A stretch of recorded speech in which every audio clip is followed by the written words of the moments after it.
Halo, kembali lagi ke channel YouTube Moren 650. Kali ini saya mau sharing video rekaman pada saat saya nyetel klep yang pertama untuk Interceptor 650 saya. Oke, jadi catat ya, di video ini bukan video tentang how to atau video tentang cara nyetel klep. Untuk penyetelan klep ini saya memanggil ini mekanik. Jadi saya menggunakan jasa home service-nya Royal Enfield Nusantara. Nah, mekanik yang datang itu mekanik yang dikirim dari Royal Enfield Pondok Indah. Kenapa saya memilih menggunakan ini fasilitas home service? Ya, simple, karena untuk melakukan ini penyetelan klep ini, valve adjustment atau tappet ini, mesin itu harus dingin. Nah, kalau saya misal servis ke ini, saya bawa ke Royal Enfield Pondok Indah, nah bayangkan mesinnya panas tuh perlu berapa waktu, berapa jam supaya mesinnya juga dingin. Jadi ya daripada saya buang-buang waktu, mendingan saya manggil mekanik rumah. Alasan kenapa saya setel klep, pertama gini, karena di manualnya, owner manualnya Interceptor 650 ini sendiri itu dijelaskan untuk melakukan IA, inspection and adjustment tappet ini, valve ini. Yang pertama itu di 500 km pertama, selanjutnya kelipatan 10.000 km. Nah, pada saat saya melakukan servis 500 km pertama di Royal Enfield Pondok Indah, itu nggak dilakukan.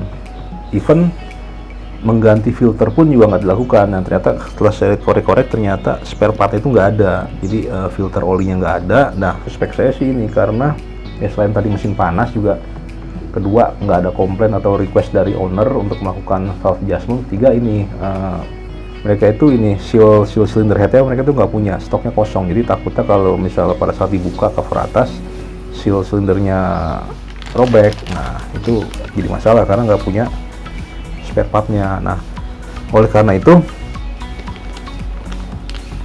sebelum melakukan ini valve adjustment ini, pastikan Anda udah punya ini ya, kayak gini nih, gasket cylinder headnya. Jaga-jaga kalau itu sampai robek atau rusak, kita nggak pusing dan barangnya udah ready. Nah, saya biasa beli melalui eBay dari India karena di Nusantara juga stoknya nggak ada ya kemarin pas saya cek. Nah, jadi saran saya untuk part-part esensial seperti ini yang jarang atau susah dapatnya di stok, termasuk filter oli. Kayak saya ini ada stok 3, biasa saya beli dari eBay, harga juga nggak terlalu mahal. Jadi suatu saat kalau misalnya kita ganti oli juga nggak pusing. Seandainya di Nusantara nggak ada ini ya, nggak ada stok filter olinya. Nah, baik lagi tadi alasan kenapa saya ini melakukan valve ini clearance check ini, karena itu saya ngerasa kok suara mesinnya itu udah mulai agak berisik gitu, agak beda. Dan penasaran aja karena di manualnya itu kan disarankan untuk melakukan inspection and adjustment ya, INA, di 500 km pertama, yang belum saya lakukan. Makanya ya udahlah, di kilometer 2000 ini saya nyedain waktu untuk ini melakukan valve adjustment, atau paling nggak dicek lah kondisinya kayak apa. Karena ya tahu sendiri kan, kalau kerenggangan valve itu nggak sesuai rekomendasi, misalnya kerapatan atau kerenggangan, jelas ada konsekuensinya. Nah, kalau saya baca-baca dari manualnya Royal Enfield ini kan, itu kalau kerapatan bisa menyebabkan ini overheat atau kompresinya nggak enak, weak atau loss atau kendor, kompresinya itu lemah lah. Termasuk kalau kerenggangan, setahu saya itu bisa membuat ini ya suara mesin berisik, termasuk ini nggak enak, tarikannya dari mesin boros ya, semacam itulah. Nah, karena itulah saya ya manggil mekanik dari Royal Enfield untuk ini melakukan valve adjustment ini. Walaupun ada beberapa yang bilang kalau nggak sampai overheat, mesinnya berisik, ya nggak usah lah, nggak perlu lah. Cuman saya penasaran aja sih sebenarnya, sekalian ingin ini mengikuti prosedur yang sudah ditulis di owner manualnya Royal Enfield, melakukan pengecekan melakukan pengecekan valve di 500 km pertama yang baru bisa saya lakukan atau saya lakukan di 2000 km ini. Nah, prosedurnya itu ya bisa dilihat lah di video ini, walaupun nggak detail, nggak runut, karena memang udah saya percayakan saja ke mekaniknya ini, ke masnya ini, dari bongkar tangki sampai adjustment.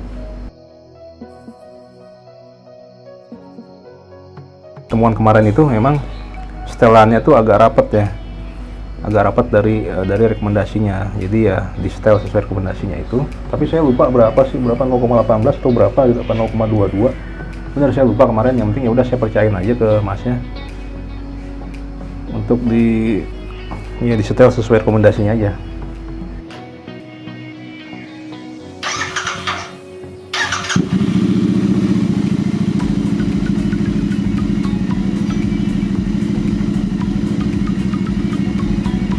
Proses pengerjaan ya sekitar 2 jam lah.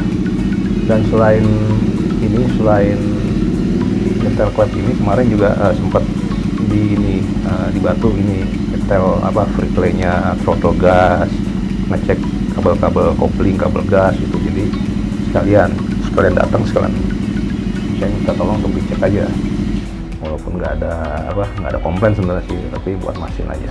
Nah, itu kelebihannya kalau kita manggil mekanik di rumah, jadi nggak, ya bisa kita sharing juga sih, banyak nanya juga pengalamannya gimana. Dan emang ternyata lebih sering, lebih banyak megang ini Recto klasik 3,5 maupun 500.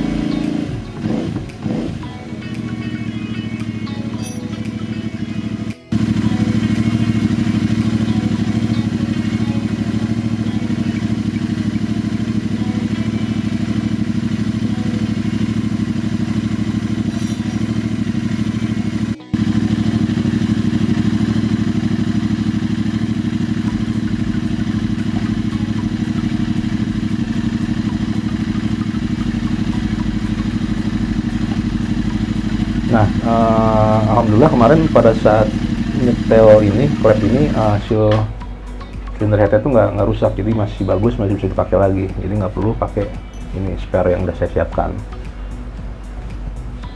Kemudian untuk biaya pengerjaan ini total itu kemarin habis sekitar 275.000. Jadi kalau di breakdown lagi, jasa home service-nya itu 55.000, setel klepnya 195, dan pajaknya 25.000. Jadi total itu 275.000 untuk durasi sekitar 2 jaman.